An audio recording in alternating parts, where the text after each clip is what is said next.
আমরা তো কারো অনুগ্রহের পাত্র হয়ে রাজনীতি করতে চাই না। তোমারও তো একটা জরিপ প্রকাশ হয়েছিল, সেই জরিপ আপনারা দেখেছেন। সেই জরিপে প্রকাশ হয়েছিল যে বিএনপি কে চায় 65% মানুষ, জামাতে ইসলামীকে চায় 25% মানুষ, আর সেখানে ইসলামী আন্দোলনেরও ছিল একটা, সেটা হলো 0.1% মানুষ। ঠিক আছে, ওই দিন বসার পরে আলোচনা শুরুতেই জামাতের আমির মোহতারাম তিনি আমাদের আমিরকে বলেন যে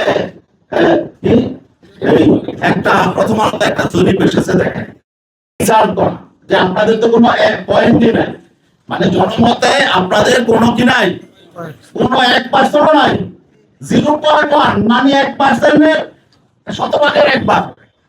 তো এটা হলো উনি ইনসাল্ট করে শুরু করেছে যাত্রা। সেদিনই মোহতারাম আমাদেরকে বলেছেন যে তাদের কিন্তু মতলব মানুষ নয়, তারা হয়তো আমাদেরকে সাথে বেইনসাফি করবে, কারণ তিনি আমাকে এই জরিপের কথা কেন আনলেন সেখানে। পরে আমরা দেখলাম শেষ পর্যন্ত তারা জরিপের মধ্যেই ছিল। এবং সর্বশেষ মিটিং যখন আমার সঙ্গে হয়, ডক্টর আব্দুল্লাহ মোহাম্মদ তাহের সাহেব তিনিও বললেন যে আপনাদের অনেক আসন দেওয়া হয়ে গেছে, জরিপে তো আপনাদের এত না। তখন তিনি আমার দেশের একটা জরিপের কথা তিনি সেদিন আনলেন। আপনারা জানেন আমার দেশে একটা জরিপ প্রকাশ হয়েছিল এবং সেটা হয়তো তারাই করেছে। জরিপ তারা করে আপনারাও জানেন, পেড এজেন্সি থাকে, এনজিও থাকে, টাকা দিয়ে করা হয়। যে তো এখানে ওই জরিপের ফলাফলটা রেজাল্টটা কি ছিল, যে সেখানে বিএনপি কে চায় 34% মানুষ, জামাতকে চায় 33% মানুষ, এনসিপি কে চায় 7% আর ইসলামী আন্দোলনকে চায় হলো 3% মানুষ।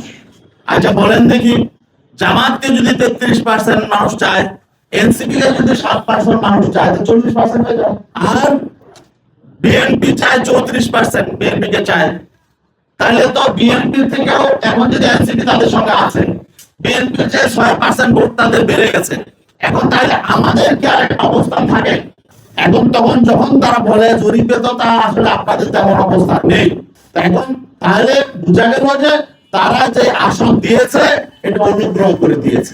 তা আমরা তো কারো অনুগ্রহের পাত্র হয়ে রাজনীতি করতে চাই না।